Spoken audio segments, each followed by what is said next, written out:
Welcome back, brothers and sisters. Have you ever wondered what love and romance looked like for women in the glory days of ancient Rome? Well, you're about to get an exclusive backstage pass to the ancient secrets of seduction and allure. Let's transport ourselves back to 2 AD and sink into the wisdom of Ovid's Ars Amatoria. We're unveiling the treasures of Book 3 today, a special edition curated exclusively for the ladies of yore. And for those new to Ovid, let's make something clear. While it's the third in the series, it can stand alone, so if you haven't watched or read books 1 or 2, don't fret. You can seamlessly dive into this one and circle back to the others later if you wish. Now, just a heads up, this was originally written as a poem, and though we've given it a modern twist to make it palatable to today's ears, the heart and soul of the content remain unchanged. Curious about how to find and keep a man in ancient Rome? You should be. It's an enthralling mix of time-tested strategies, witty games, and the classic charm that transcends eras. Let's embark on this voyage back in time. And who knows, perhaps you might pick up a trick or two that still works today. Sit tight and let's dive into the love lessons of the past. Ars Amatoria, Book 3. I gave the Greeks tips against the Amazons, but now, Penthesilea, it's time for you and your team. Both sides, equally prepared, let the one favoured by Venus and Cupid prevail. Men, it's not fair to take on unarmed women. It's also disgraceful for you to defeat them. Someone might say, why arm women further, like giving a sheep to a hungry wolf? But don't blame a few for the sins of many.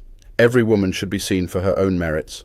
Helen might have been wooed by one Atrides, but the blame lies more with the other. Some women may have betrayed, but there are others like Penelope, who waited for her husband for a decade.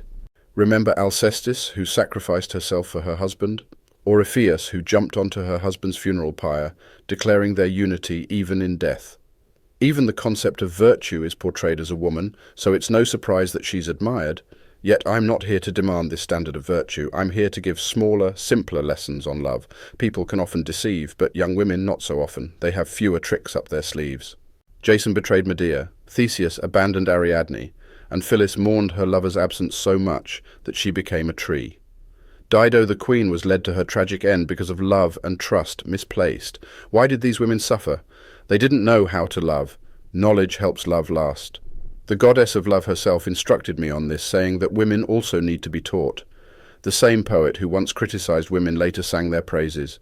So, if I know myself, this is my aim, to guide women in love.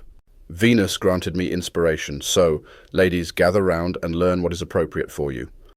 Always keep in mind that age is approaching. Don't waste any moment. As you enjoy your youth, remember years go by like flowing water. The past can't be relived. Use your youth wisely. Time slips away quickly and the prime of life doesn't last long. Today's flowers wilt tomorrow, and there'll come a time when who now turn away suitors, will be lonely and yearning for attention. Wrinkles will appear and the youthful glow will vanish. Grey hairs, once a rare sight, will cover your head. Snakes shed old skin, but we lose our beauty without help. Enjoy your prime, like picking a flower that would otherwise wither. Remember, childbirth shortens youth. Just as fields grow old with constant harvest, you might not have the luxury of an eternal lover like the moon had with Endymion or the dawn with Cephalus, but make the most of now. Venus still mourns Adonis, yet she has Aeneas and Harmonia as her children. Look, mortals, at these examples. Don't deny yourselves love and pleasure. Why would you miss out? Everything remains. Even if you take a lot, nothing's lost. Iron wears out, stones get eroded, but there's a part that remains undamaged and free from fear. Who would stop us from taking a little light from a source of light? Or who would try to store the vast waters of the sea? And yet there are some women who say, it's not good for a man. What's your loss, really, except a little water? My words aren't trying to demean you, only to say don't fear unnecessary losses. Your gifts are without damage. But now let's talk about style and grooming. Look at grapes. When they're cultivated, they give us wine. A well-tended field produces crops. Beauty is a gift from the gods, but many don't have it. Proper care can enhance it. Neglect can ruin it. If ancient ladies didn't look after their appearance, or if the men of old weren't as groomed, that was a different time. Maybe Andromache wore rugged clothing because she was married to a rough warrior. Ajax's wife would have been dressed simply, given he wore oxhide as armor. Simplicity was the style then. But now, Rome is golden and filled with the world's riches. Look at the Capitol now compared to before. The Senate House, which was once made of straw, now stands magnificent. The hills which were once grazing grounds for cattle now shine with palaces. I'm glad I'm born now, a time that suits my tastes. Not just because we're mining gold or collecting shells from distant shores, or because mountains are carved for marble, or because vast waters are controlled by structures, but because there's elegance everywhere and the old rusticity has left. Don't weigh down your ears with precious gems or wear clothes heavy with stitched gold. Simplicity attracts. Hair should be styled based on what suits you best. Some should let their hair flow, others should tie it up. There are countless ways to enhance beauty. Sometimes even messy hair can look intentional, and it's beautiful. Hercules fell for a woman who looked like she just woke up. Similarly, Bacchus swept away a beauty in his chariot. Nature favors you women with beauty, but with time it demands care. When we men age, our hair thins like leaves falling from trees. Women use herbs to hide their greying hair and buy wigs. It's no shame, it's fashion. And clothes? Why spend a fortune when there are so many affordable colours and styles? Some colours reflect the sky on a clear day, others the wool dyed in Tyrian purple. So many shades and styles to choose from, each with their own story and meaning. Why would you spend your entire wealth on just your attire? When spring comes around and everything starts to bloom, just like a vine pushes out new buds after winter, think about which makeup to use. Not everything suits everyone. For those with pale skin, darker shades might be best. Brisider looked great in that. If you have darker skin, light colours might complement you. I almost reminded you about not letting facial hair ruin the look or having rough hairs on your legs. But I'm not lecturing mountain girls or those who drink from the river. Take care of your oral hygiene in the morning. Nothing ruins a first impression like bad breath. Some of you use chalk to brighten your skin.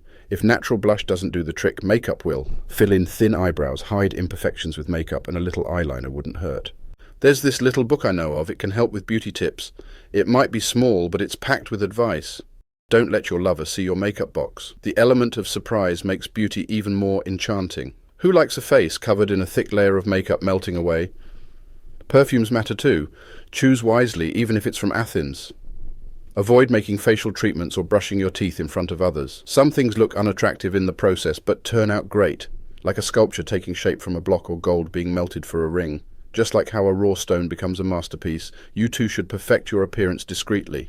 Why is your face looking so pale? Put some effort into it. Not everything needs to be natural. Some things are best kept secret. Look at those golden theatre decorations. Up close, they're nothing special. Similarly, prep for your beauty behind closed doors. But it's fine to brush your hair openly. Just don't overdo it. Trust your beautician.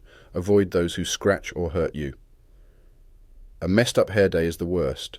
No matter who you are, hair matters. It's what completes you. You might not need these tips if you're naturally beautiful, but even the most gorgeous can have minor flaws, so learn to hide them. If you're short, sit down often. If you're too thin, wear fuller clothing. If you're pale, add some colour. If you have bad feet, wear the right shoes. Adjust your dress based on your physique. Avoid bad breath and control your laughter. Believe it or not, even laughing takes some practice. There's beauty in flaws, but moderation is key. Walk gracefully. The way you walk says a lot. Some have an elegant stride while others stumble awkwardly, but remember, balance is essential. White-skinned ladies, show off a bit of your shoulder. It's alluring. The sirens of the sea had voices that lured sailors. A pleasant voice can be a charm, so learn to sing. Whether it's opera or some pop song, it can be your secret weapon. You shouldn't be clueless about playing the lyre, with pick in one hand and strings in the other. My guidance will make sure of that. Orpheus played the lyre and moved rocks and beasts, even hell's hounds. Your singing built protective walls and is a tribute to your mother. Even though he was silent, the story goes that the fish loved Arian's music. Master the art of board games using both strategy and charm. They're a perfect companion to witty banter. Familiarize yourself with the works of esteemed poets like Callimachus of Kos and the intoxicating lines of the ancient Tian bard.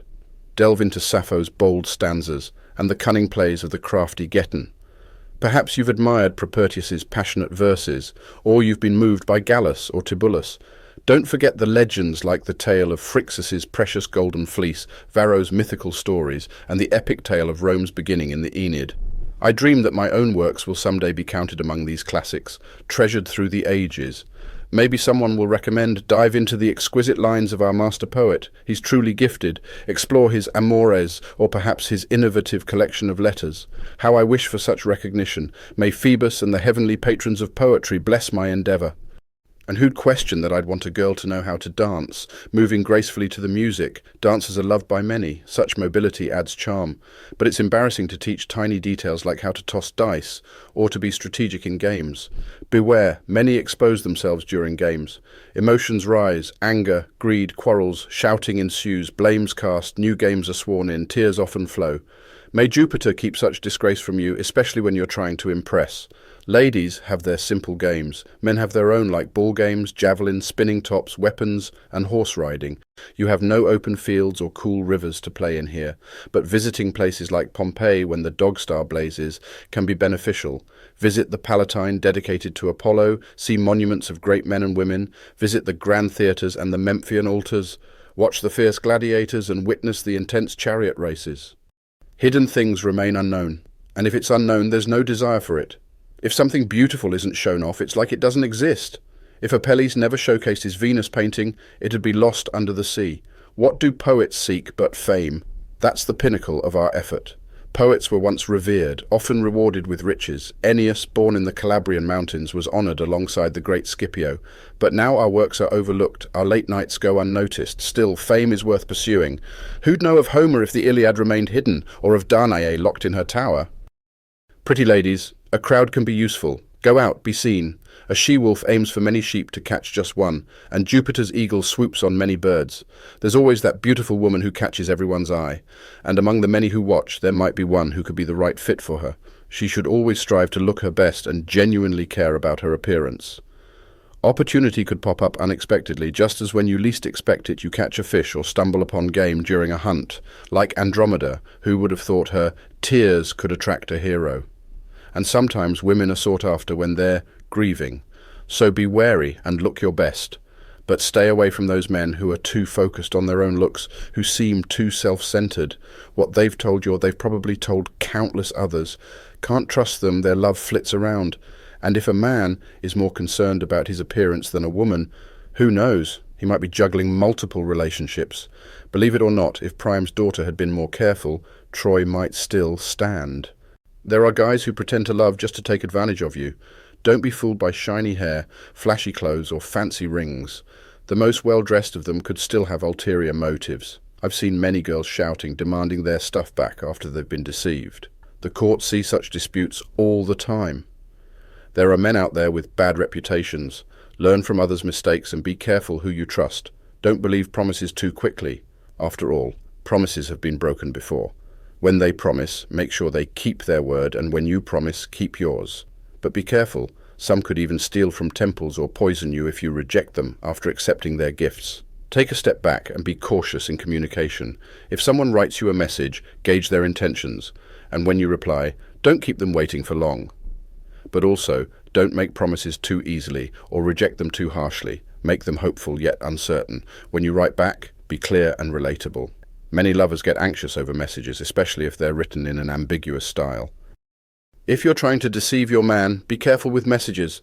Don't trust just anyone with your secrets. Someone keeping such evidence is dangerous, and the consequences can be devastating. Learn different ways to write, and make sure you delete messages so they can't be used against you. Address your lover like a dear friend in your notes. But shifting from small things to bigger concerns, try to control your temper. A calm demeanor attracts people, while anger attracts wild beasts. When angry, your face distorts and eyes blaze. Even Pallas once saw her reflection and moved away in disgust. Check yourself in the mirror when you're angry, and you might not recognize the person staring back. And just like anger, excessive pride also isn't attractive. Try to connect with people through your eyes and expressions. Avoid being too arrogant, it pushes people away. Engage with those who engage with you.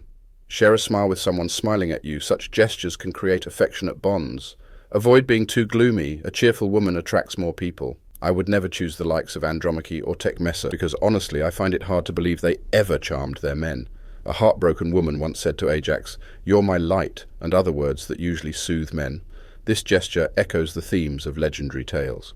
But isn't it possible to draw lessons from these epic stories and apply them to our daily lives without diminishing their value or majesty? In the same way, a strategic leader delegates specific tasks to individuals based on their strengths, assigning some to the infantry, others to the cavalry, and designating protectors for the banners. Similarly, we should recognize and utilize the unique strengths in each of us for the roles we are best suited for. Let the wealthy give gifts. If someone claims they can represent you legally, let them be there. Those who can talk should speak up for their clients. But poets like us, we should only send poems. We are well suited for love. Through our work, we broadcast the beauty of our loved ones far and wide. People knew of Nemesis and Cynthia because of us. Lycoris became famous from east to west, and many ask about my Corinna. Remember, there's no deceit in poets. Our art influences our character. We're not driven by ambition or materialism. We cherish the quiet corner and shade away from the bustling marketplace. However, we do get attached easily, burning with passion and loving deeply and loyally. Our temperament is softened by our art, and our character aligns with our craft. So, ladies, be kind to the poets. There's a divine spirit in us, favoured by the muses. We have a connection to the heavens. Our inspiration comes from celestial realms. It's a crime to expect deception from learned poets. Play it cool, don't come across as too eager at first glance. A new lover will hesitate if he senses a trap. Just as an inexperienced horse rider can't control a horse that has recently felt the reins, capturing the heart and soul of a mature man requires a different approach. For the newbie in the world of love who is enchanted by your allure, let him know only you. Make sure he's devoted to you alone. You have to protect such devotion carefully. Avoid competitors. You'll win as long as you're the only one in his sight. Love and power don't mix well with companions. A seasoned lover will love more wisely and subtly. He'll endure many things a novice wouldn't. He won't break down doors in rage, set fires, scratch the face of his beloved, tear his own clothes or hers, or forcefully pull hair, causing tears. Young boys with their youth and burning desires are easy to fool. They're naive. But a mature man might bear a grudge if he feels betrayed. If he's neglected, he'll burn slowly and deeply, just like a freshly chopped wood from the mountains. The deeper love is the one that lasts longer. But remember, what comes easily won't sustain passion for long. Occasionally make him yearn for you. He might stand outside your door swearing it's cruel to be kept out, being both submissive and demanding. People get bored with what's easily available. Sometimes spice things up with a little challenge. If he feels his love for you is being unreciprocated, he might stray, introduce some harmless jealousy, and you'll ignite his passion. Sometimes a bit of jealousy can keep him on his toes, thinking you have other admirers. But don't make everything about suspicion. Mix genuine love with occasional feigned doubts, so he always values your time together. There are so many ways to outsmart a husband or a vigilant guard, but I'm not here to teach deception. A wife should respect her husband as tradition dictates. If you bought a slave's loyalty, who's to say she won't spill your secrets? There are countless ways to pass messages secretly, even under the nose of a careful watcher. Remember how Danae's father tried to lock her away, but she still found a way to be with Jupiter. How can a guard track his charge in a city full of distractions? How can he keep an eye when she's at theatres, horse races, or temples? And some ladies fake sickness to spend time with their lovers.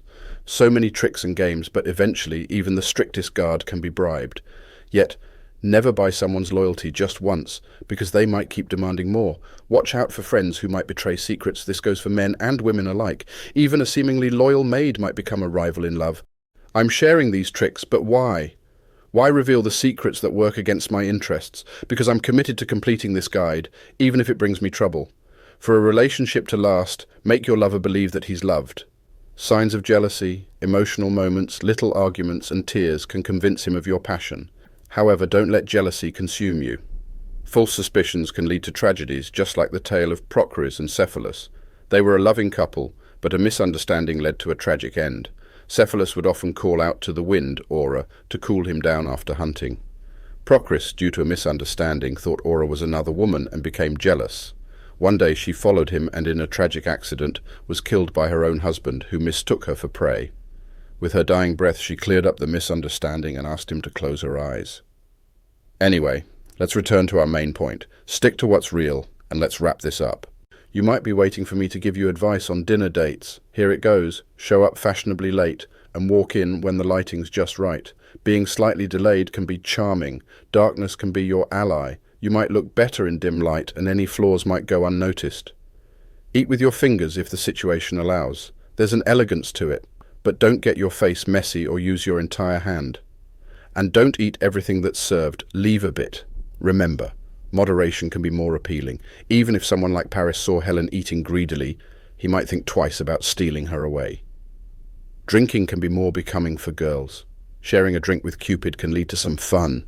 But know your limits. Nobody wants to see a woman passed out drunk. That's never a good look and can lead to regrets. And don't fall asleep at the table. Sometimes sleep can lead to embarrassing moments. I'm a bit hesitant to share more intimate advice, but as the goddess Venus reminds us, sometimes what we're most shy about is also most important. Every woman should know what suits her. Adopt positions that highlight your assets, since not every pose suits everyone. If you've got a pretty face, show it off. If your back is your strong suit, accentuate it. If your legs are great, flaunt them. If you're petite, maybe ride a horse. Tall girls, perhaps not so much. If you have a long torso, you might want to recline just a bit. If you've got luscious hair, let it flow. It can be quite enchanting. There are countless ways to be intimate. One of the simplest is lying slightly on your side.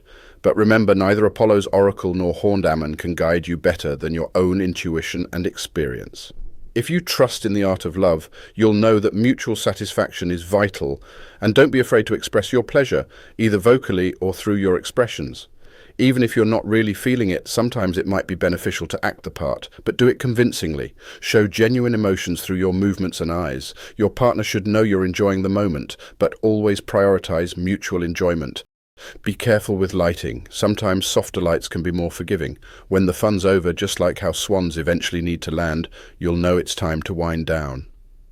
And as time moves on with the experiences and moments shared, both men and women might reminisce, smile and say, Ovid gave us a thing or two to think about.